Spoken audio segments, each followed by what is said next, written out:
Drew McIntyre posting a photo with Jack Perry of AEW on his Twitter. The tweet, a screenshot of Drew's coming to us from Air Gold. Why did Drew McIntyre delete the picture? A, because he trolled and made his point. B, WWE asked him to. C, CM Punk saw the picture, got mad, and snitched.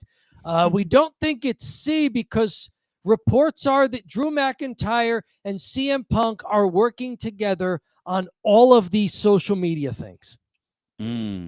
So they're both in on it.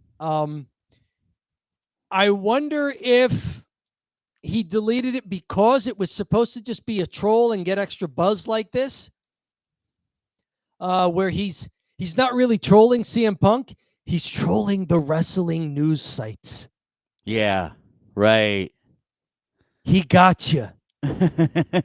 I can't believe they actually posted a photo with an AEW wrestler, and like, does Tony know they're doing this? I guess they do. They let them do whatever they want in AEW.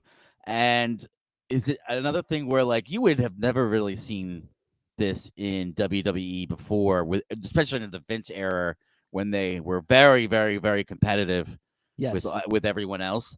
Maybe sometimes they're kind of letting them. Maybe they're lowering the level of competition, let's say, right now, so it's not so feverish. And they're like, yeah, let's work together on this angle here. So I'm think pretty social surprised. media gives and maybe I'll ask this question to you then. Does social media change how these wrestlers, especially, and by default, the wrestling promotions have to engage with one another? Because you'd never see this during the Monday Night Wars. Yes.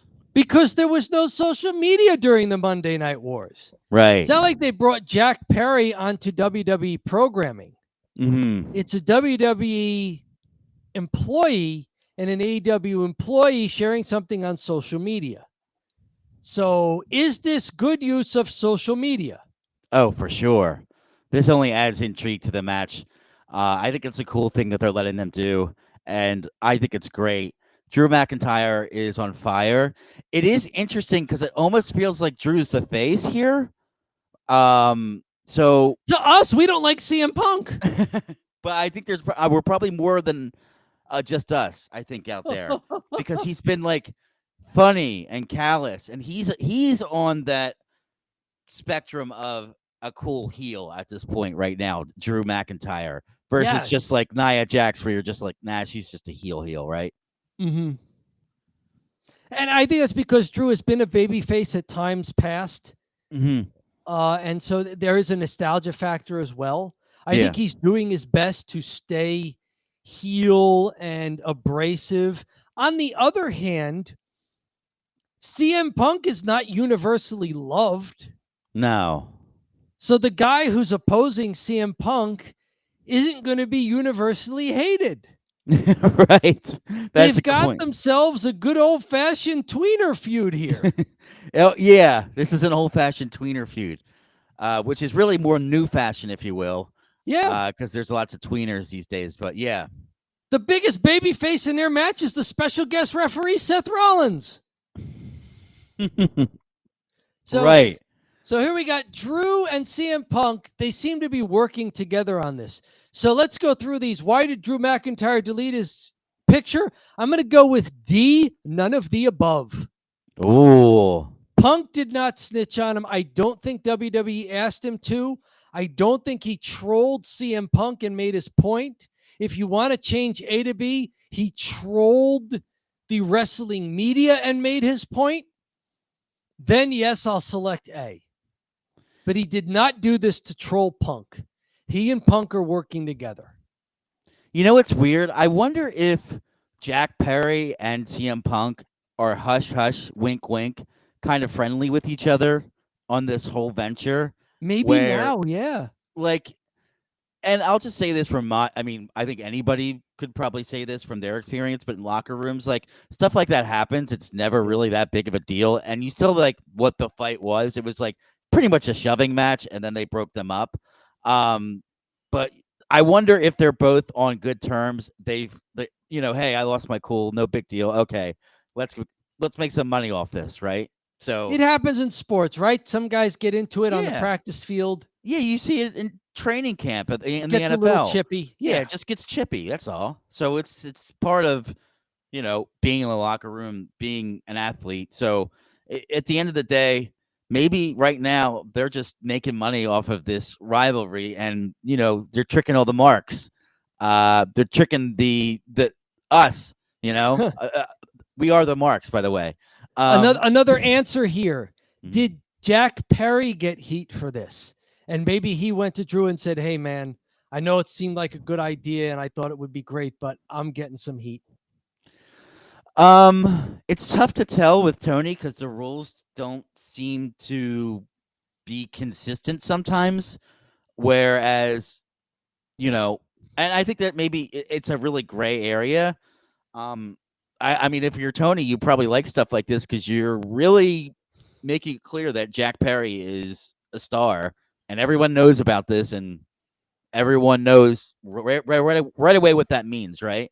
And then people that don't know are now hearing about it. So I think if you're Tony Khan, you're saying, hey, I think recently Tony Khan said AEW is for the sickos.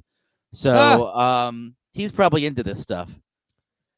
Well, it's a real photo. Cry us a river. Back to someone who we've mentioned already. Here's Logan Paul at his brother Jake's boxing match over the weekend. And somebody caught up with him backstage. Fred Talks Fighting caught up with him backstage for a brief interview in which they started talking boxing and WWE. I'm not going to play this because I wonder if if the algorithm will just get us a strike. I'll just mention, go to Fred Talks Fighting if you want the scoop here. But I will tell you that Logan Paul was asked about the WWE and said, and whether he'd get back into boxing. And he said he would have to have a really good opponent and be excited about it, get back into boxing. And as far as wrestling goes, he says, and I got a good thing going in the WWE. I'm the United States champion, and I'm much better at wrestling than I am at boxing. So here's Logan Paul out of a WWE event, backstage, really in a boxing environment. He's putting over WWE, putting over wrestling, putting over himself as a wrestler, and has commitment. There was a time not too long ago where we wondered if Logan Paul was taking this seriously. What say you here? Does it seem like Logan Paul's taking this seriously? I would say this. You can play the video because it's just an interview. This won't get striked. Okay. So you can play the video because I think it gives a little context of what I'm going to say about the interview. Fantastic. Go for it. Here we are. Here's Logan Paul. One, I think, yeah, he definitely is taking pro wrestling seriously, and it's been kind of a home run for the WWE. As much as I don't like the guy, and as a real person, he is kind of made for pro wrestling. And so that's the first point about Logan Paul and how he is taking it seriously. Second point, he is pretty trashed in this interview. He's like sweating, he's moving around, he's fidgety, his eyes are just so bloodshot. He looks like he was hanging out with Tony Khan. He just is. So that's the second thing I noticed about the interview is that he's pretty out of it. I'm thinking it may have been intense ringside or even in the luxury box, wherever he was. These arenas can get kind of hot. He may have been legitimately sweating. It is the summertime. His eyes, it looks like the cameras are giving him red pupils. Yeah. Which happens sometimes in photographs. He is wearing he's got his button-down shirt open, revealing what is probably another sleeveless undershirt there. So he looks like he meant to leave the house. Yeah, he looks high as a Georgia pine tree too. I'm just gonna say it. So I think he's had too many energy drinks at this point, maybe. Yeah, did he just like pound too many prime energies and that's just how he acts? Or did he snort a couple lines of Adderall? Honestly, I look like this a lot of the time too. I'm like this on Don't Bury the Lead, except hopefully I'm not sweating that much. Right. I hear you. So yeah, go catch Fred Talks Fighting for this backstage interview with Logan Paul. And good to see. Yeah, we like the fact that Logan Paul seems to have committed to wrestling. He is good at it. He's got the personality for it. He seems to be really soaking in his heel run. And we'll see what happens in Cleveland coming up August 3rd for SummerSlam. Let's get into other wrestlers and some wrestlers who may or may not be on the move. This comes to us from WrestleZone. Bryan Danielson, who, John, you have called, if not the best wrestler in the world, one of them. Bryan Danielson confirms his AEW wrestling contract expires on August 1st. Now, in this same story here, apparently this came from an interview on AEW Dynamite. He also says that he still wants to go to AEW's All In at Wembley Stadium, which takes place towards the end of August, right? It's Sunday the 25th of August. So his contract is supposedly expiring August 1st. But he's making plans for an August 25th AEW show. Is this Bryan Danielson kayfabing it here? Or is he shooting and trying to let us know that his full-time wrestler contract really is going to expire, and so that any work he does with AEW will be on a much more limited basis afterwards? You watch AEW. Did you see this segment on Dynamite? And whether or not you did, what do you make of this comment and what they're trying to do here with Bryan Danielson, whom you have called one of the best wrestlers in the world? Yeah, for sure. He is. Interesting. I wonder if it's a work. I wonder if it's a shoot. I would imagine that I know he is headed toward. He has been public about slowing down. Yes. But he's already retired once. He retired once at the WWE, if you remember, and he said he was done and he had neck injury, and then he's just back working his ass off now. So, I wonder if he really is or not. I'm not sure, to be honest with you. He does have a title match against Swerve Strickland at All In London. If I would like to see, it would be awesome if he dropped the title and gave it to Bryan, because he's just Bryan Danielson, because he's been so great. And it would be cool to have him have one more run with the strat. I don't think anybody would be like, oh man, you're killing Swerve here. He's had it for 6 months. It's their biggest show. Like, pop the belt over to Bryan Danielson. I think everyone's going to be cheering for him, right? So AEW doesn't do extremely long runs anyway. Like MJF holding it for more than a year was an exception, right? Yeah, well, not as long as WWE, but WWE was also shattering records with, they had Roman Reigns a champion for years and years and years, and Gunther was over a year. Yep. They've done some pretty. They're usually, like, from my perspective, outside of Samoa Joe knocking off MJF, which was a huge shocker, they do very predictable championship bookings. Like, what's going to happen when it's going to happen. With this one, it feels like, Swerve would win, but I would be pulling for Bryan Danielson because he's fantastic. Okay, very good. We mentioned the Street Profits. It looked like they were having a good thing going with the Pride with Bobby Lashley, and then they added BFAB. Also from WrestleZone, Bobby Lashley and MVP still under WWE contract, but expected to leave. This has been interesting here. It also affects probably Omos, who we haven't seen for a while. He had been under the tutelage of MVP. So Bobby Lashley, MVP, and also Tamina may be on the way out. Mike Johnson of PW Insider still had some of this. MVP seemed to be confirming this on social media. Dave Meltzer also had saying that WWE is under the assumption that the pair will leave and try to reform the Hurt business elsewhere. Would you like to see the Hurt business come back on AEW if you watch AEW, TNA if you watch TNA? Hit us up in the chat or in the comments if you're watching this on the archive show. What say you? What do you think? With Bobby Lashley, I was like kind of shocked when I saw this. Okay. And this isn't me talking, this is the internet rumbling, but they're like, Bobby Lashley was pretty over. Yep. And then he got buried. Yeah. And the Street Profits were pretty over. And then they got buried. And this is the internet, not me. But they're like, Triple H's new era has not been favorable to African Americans. This is the first time I have heard some heat for Triple H for like anything about his booking.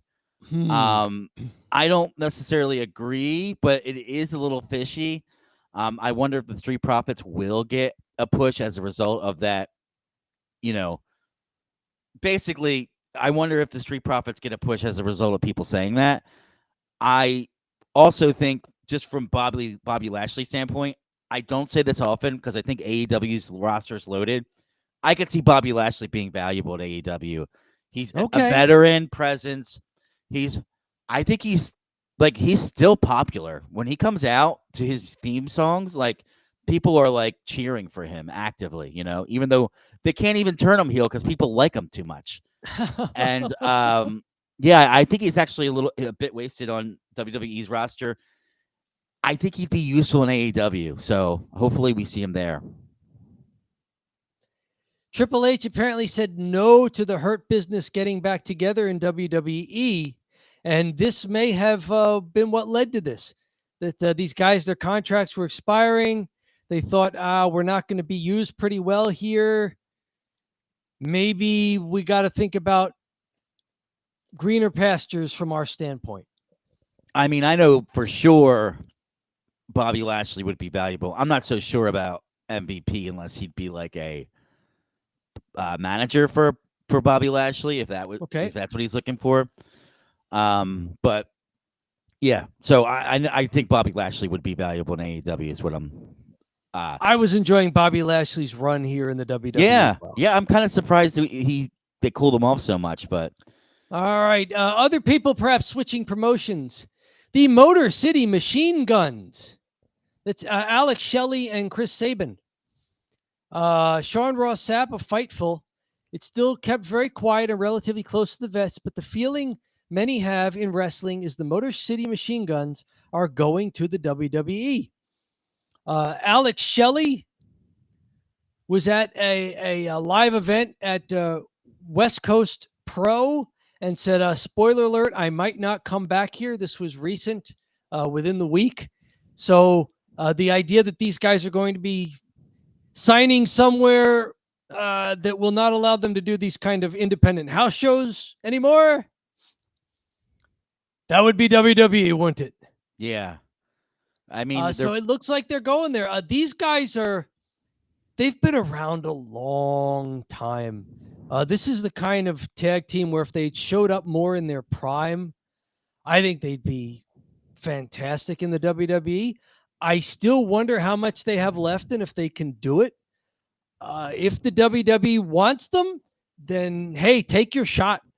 Mm-hmm. And maybe this is also, if they do wind up getting signed, this is a signal that splitting the men's tag team belts was a good idea because you got to have something for these tag teams to do. Hey, yeah, no, it's a great point. They might be looking around and saying, "Hey, we have 4 tag belts. We need some guys that can tag, or we need people from NXT to come up with combo with people that are already good, right?" So, yep. You don't want to force a bunch of people up from NXT that aren't ready, and then they flop. That's never good. So, yeah, right. Just because they're in NXT just because you played AAA baseball doesn't mean you're ready to star in the majors. Oh yeah, for sure. So, all right, one more. Jinder Mahal is taking independent dates. He's on tour right now, and he posted this to his X account. And I want to draw your attention to something here. August 2nd and 3rd, he will be at WrestleCon in Cleveland, Ohio. Is anything else happening in Cleveland, Ohio on Friday, August 2nd and Saturday, August 3rd? SummerSlam? Jinder Mahal is going to be at WrestleCon, which is going to be right there in the shadow of SummerSlam. Very cool booking here by Jinder Mahal. Looks like he's getting around. He'll be at Triple Mania in Mexico City later that week. He's heading other dates within the States and even heading out to Ontario. So good for him. He still has some name recognition. For sure. Hopefully he can still go in the ring and wrestle and not just be kind of an attraction, taking photos and signing autographs. If he wants to still wrestle, then I hope he's still able to. So good for him. But I just thought this was really neat. You know, I saw that date and I went, August 2nd and 3rd, Cleveland, Ohio. That's SummerSlam. What a neat little reunion for Jinder Mahal here. Right. The Maharaja. Raj Desi is what he's going on now. So good for him. Let's get to some debuts. And from AEW. It's MJF debuting a new championship belt. He's retiring the International Championship, which he threw in the trash. Named himself the new AEW American Champion. Getting a little Star-Spangled Banner-ish here. Cheap pop patriotism here, although he still managed to do it as a heel. What do you think of this belt switch here? I think it makes sense because they're going to be in the UK, so they get the cheap pop there. They don't have a U.S. title, and they just call this one the International title, which isn't a great name. I like the look of the belt for sure. It's like really big and gaudy, which I like. So from my perspective, it's a good move, and the promo was great. There goes the belt. He threw it in the trash. Shades of Alondra Blades, Medusa doing that. To the women's belt. There it is. You said you like the look of the belt. There's the gold belt. We're just going to freeze frame it here. We're not playing your content, AEW. Don't strike us. Right. I was just trying to toggle through and find where he showed the new belt. Yeah. So there's the new belt. Okay, it's the American Championship. And I'll tell you what. The American Championship looks good, and the promo was hilarious. I'm really glad that he's a heel again, because as a face, it was just, he can do it. He has the charisma. He can go either way. People love him, but he's just so good at being a heel. He's so much better. We want the MJF that gets punched by a 7-year-old girl and gives her the finger. Yeah. There's a little cheap heat for us. I just wish he did a little better on YouTube when I make videos about him, because there you go. Go check out our cheap heat from last week and the shorts and edited video that John that you made there for us. Check out MJF and Will Ospreay fighting through the crowd, and MJF getting punched by a 7-year-old girl who he appropriately no-sells, and then equally appropriately gives the middle finger to. Right. Another big debut, this time of a wrestler. It's Camille standing tall next to Mercedes Moné. Their beatdown of Britt Baker DMD here. This was pretty cool. You could see they're standing over Britt Baker there. And a little later, Mercedes Moné gave a little backstage of herself where there's Camille. There's the two of them. They're together. They're a team now. Yeah. Maybe Camille is just her muscle for the moment, which is kind of how she started. Yeah, you're pretty high on Camille. We talked about her before. Camille started as Nick Aldis's muscle in the NWA to counter Brandy Rhodes, right? That was Cody Rhodes' wife. Yeah. Camille came out as Nick Aldis's muscle to equalize Brandy Rhodes. And then after Nick Aldis had the belt, Camille remained as his muscle along with other people. So like she was the muscle in case any female wrestlers needed to get involved at all. So there was Camille, although they did let her spear Tim Storm at one point. So she was a legit athlete in college softball player, legit 5'10", and decent weight. So think of someone who's a little bigger than Rhea Ripley. That's Camille.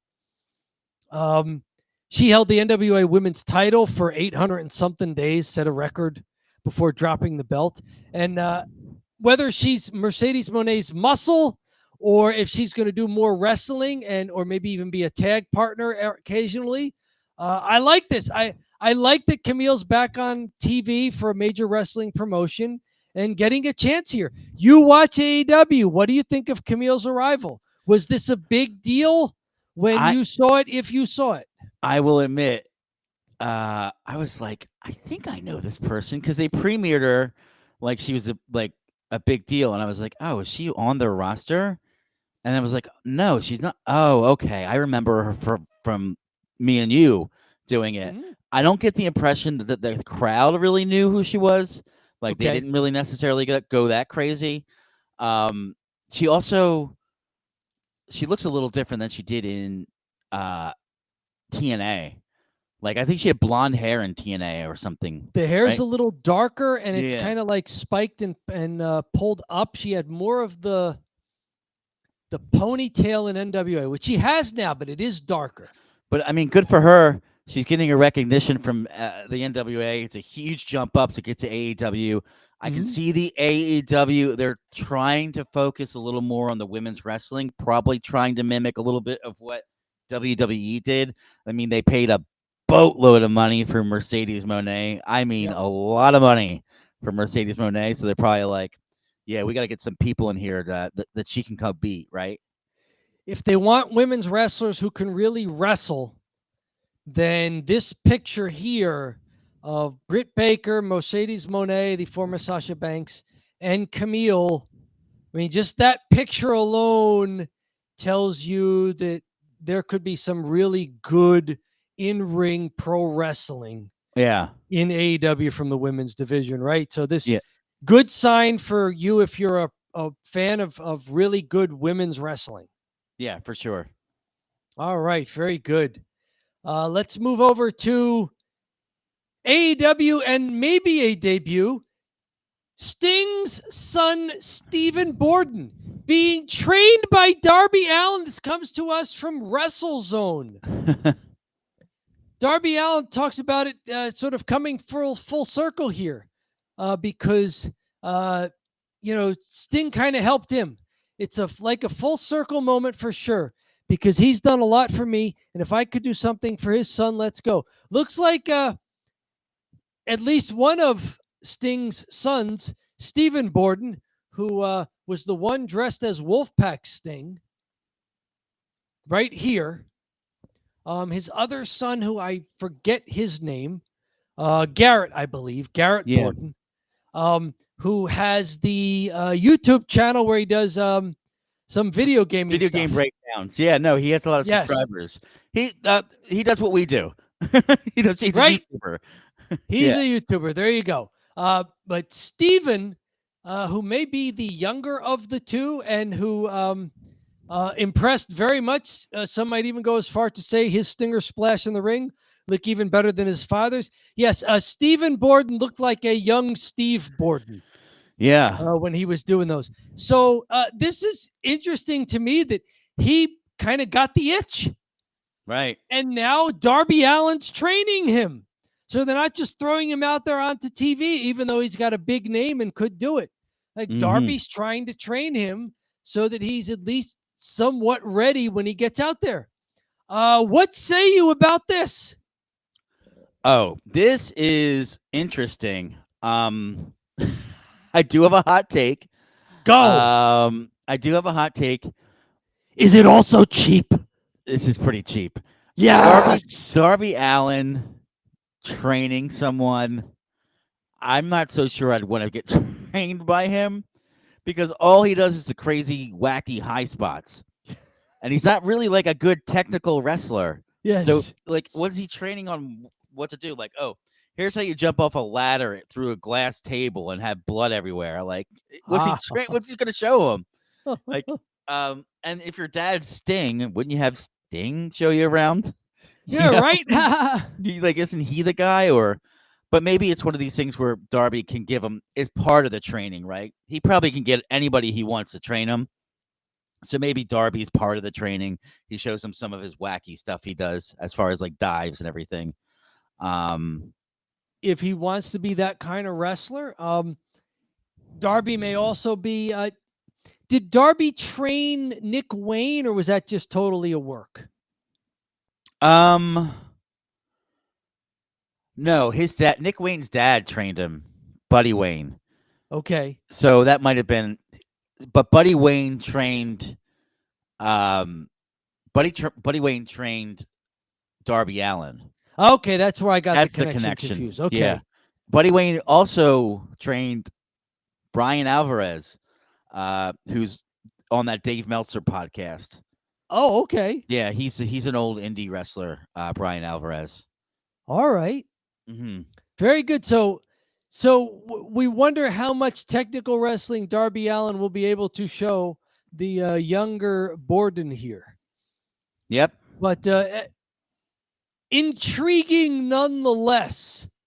So that may be a debut to look forward to there for, and I imagine it'll be in AEW since Darby's doing it. Yeah, yeah. So very good. Let's get to some other wrestlers out of the ring. Paul White, the Big Show. Mm-hmm. Apparently, he's got both knees and both hips. Had surgery on replacements. Ooh, and brutal. He's trying to work himself into shape here, into some muscle and movement shape here. This is from Paul White's Instagram. Mm-hmm. I don't know, man. Some other things of him training here. Here's another one.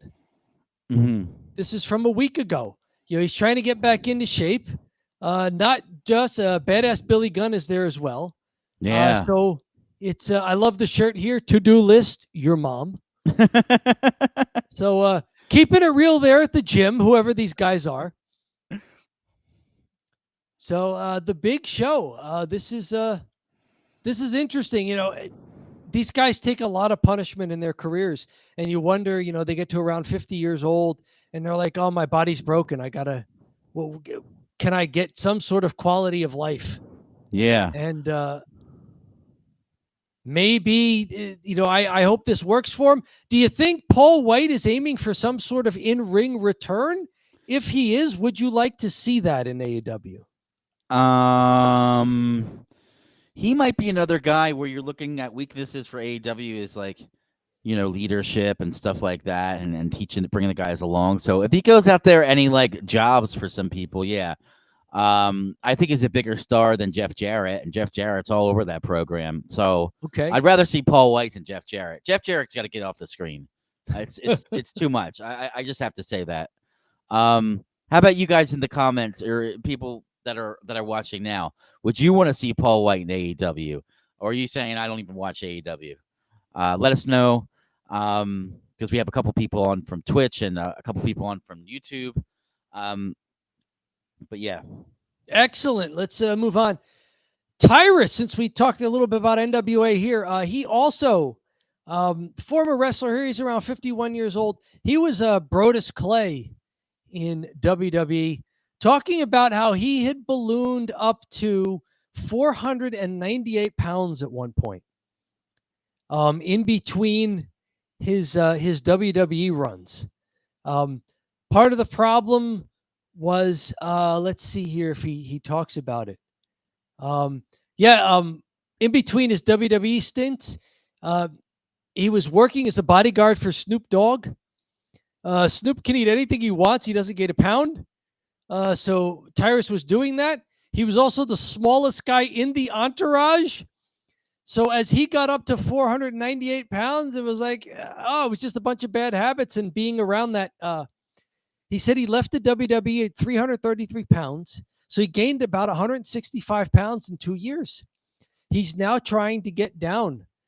He's hoping to get under 300 pounds. He's now 51 years old. He's retired from wrestling. And this is another, a big wrestler, a big human being whose body just underwent a lot over the years, especially part of how he treated it in letting his weight go that much. And now, in his older age, he's trying to get some quality of life. So I hope he gets under 300 pounds. I hope he can do this for his own quality of life. This comes to us from Muscle and Fitness magazine here. They had a big interview with him. So head over to muscleandfitness.com if you want to read the interview with Tyrus here. 6 feet, 7 feet tall, real name George Murdoch, 51 years old, and trying not to be one of those sad stories we hear about of wrestlers dying too young. So good for him if he's able to pull it off. Dave Batista from The Hollywood Reporter here says he tries to sneak his signature WWE finishing move, the Batista Bomb, into every film. Tell us in the chat, tell us in the comments, have you seen a Dave Batista movie, and does he get the Batista Bomb into the movie? I have no idea. I just thought this was a fun thing to throw in the cheap heat. John, have you ever seen Dave Batista in a movie? Has he done the Batista Bomb? No, but he's popular. Like, he does some movies that are pretty good. Trying to think. There was one movie with M. Night Shyamalan that looked like it would be really good, but I think it was like very, very, very M. Night Shyamalan pilled.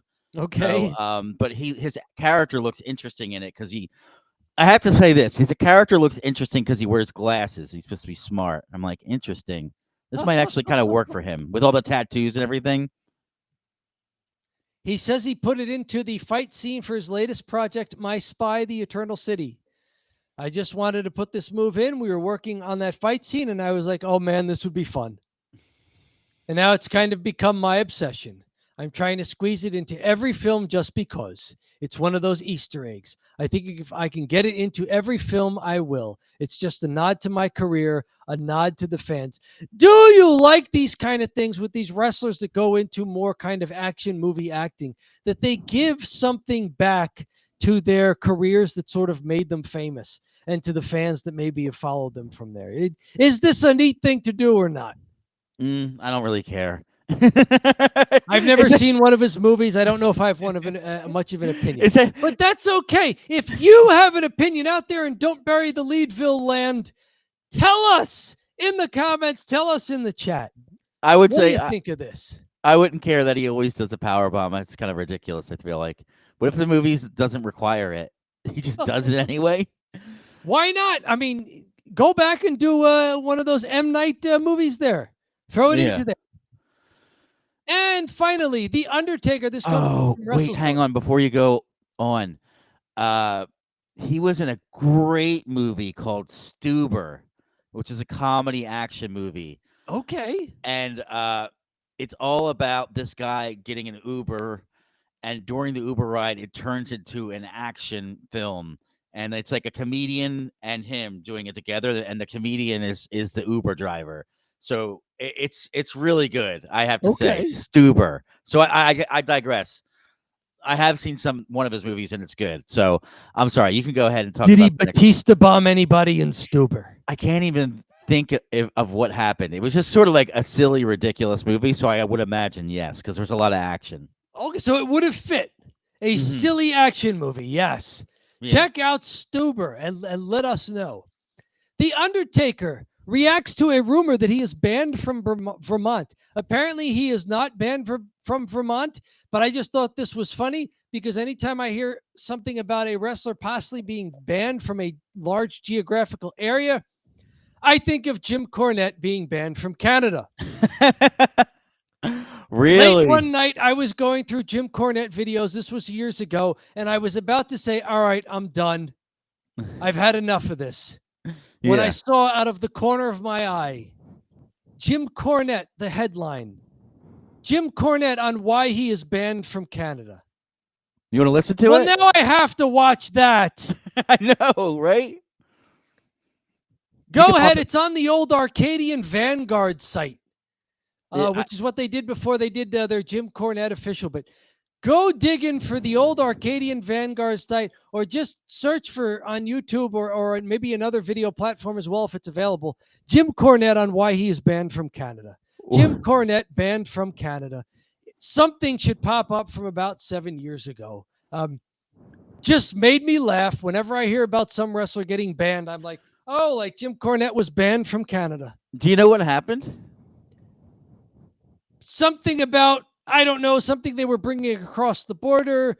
Canadians maybe being a little too nosy. Jim Cornette being a little too impatient with them. I can imagine that, yes. Go find out for yourselves. Jim Cornette on why he is banned from Canada. I am not going to tell Jim Cornette's story for him because it won't be as good as Jim Cornette. I don't have any barnyard metaphors handy at the moment. They are all barnyard metaphors, aren't they? I mean, if you told me to crap a live chicken in the parking lot, I'd do it if it'd get me on TV. And Jim Cornette tells his own story better than I would. So search their Arcadian Vanguard channel, search for Jim Cornette banned from Canada, and you, in 7 minutes and 12 seconds, can get the full story from the man himself. And I just threw up one tab here in Cheap Heat. It's us. Don't Bury the Lead, a wrestling channel. We're up over 700 subscribers. We're up over 350,000 total video views. And we're closing in on 3,000 watch hours. We're getting there, John. Thank you to everybody who's been watching. We couldn't have done it without you. Like, seriously, our first few weeks, it was just us trying to do this. And we didn't have nearly that many views. It's grown a lot. And we are hitting 350,000 views is a huge milestone for like a small content creator like us. We've been doing it for almost now 2 years. And I think we're going to get some pretty good stuff happening here because we are just a couple watch hours away from applying for monetization through YouTube for their first tier. So that'll be really exciting. I don't know if they'll accept us. I don't know. I'm hoping they accept us. I hope they don't find anything wrong with the content we're creating. The only thing that might throw it off is some of the videos that we have with other videos, and I won't get too into it, but I'll have to kind of clean everything up before we submit. But thank you for everyone for watching these videos. That 350,000 views. Like, if you would have told me and Dom when we started, like, or if I told Dom when we started, like, yeah, I think we'll probably get like 350 views in 2 years, I'd be like, no way. There's no way we'll get those kind of numbers. I'd be like, wow, I got to watch our stuff a lot. Right. I mean, especially the first couple of weeks. Honestly, we would make a long form video, a live video. Nobody would watch it. And then we had no comments. And it would have like 3 views. And I was like, well, it's me and Dom and me on another device. So here's our first one. The channel technically started September 18th. Our first live stream was September 30th, 2022. You can see it's a rather short live stream, only 37 minutes. We weren't doing Cheap Heat. We didn't have a heck of a lot to talk about because we were very new and getting back into WWE's product. We still hadn't really decided to just go all in on the Italian Goodbye or Cheap Heat by then. Yeah. We didn't have the thumb drive. We didn't have backgrounds, cool backgrounds or anything. No. We didn't have headphones or microphones to make us sound a little better back then. I am still talking with my hands because I just do that all the time. There we go. It's still us. It's still on Restream. Go back and check that out if you'd like. And it has 23 views. Look at that. And I can More than promise. half of them have to be us. Yes, there's no way that people were clicking into it. But you know what? You never know, right? Maybe people are just clicking through the site and they land on it. Yeah, so that's Cheap Heat. Thank you guys so much for hanging in here. People on the live stream as well. I see people kind of starting to drop off, and is it that time, Dom? It's that time. We're done. It's as inexpensive as the belt that MJF threw in the trash. It's as hot as Logan Paul looked at his brother's boxing match backstage under the arena. It's Yep. Cheap Heat. Cheap Heat.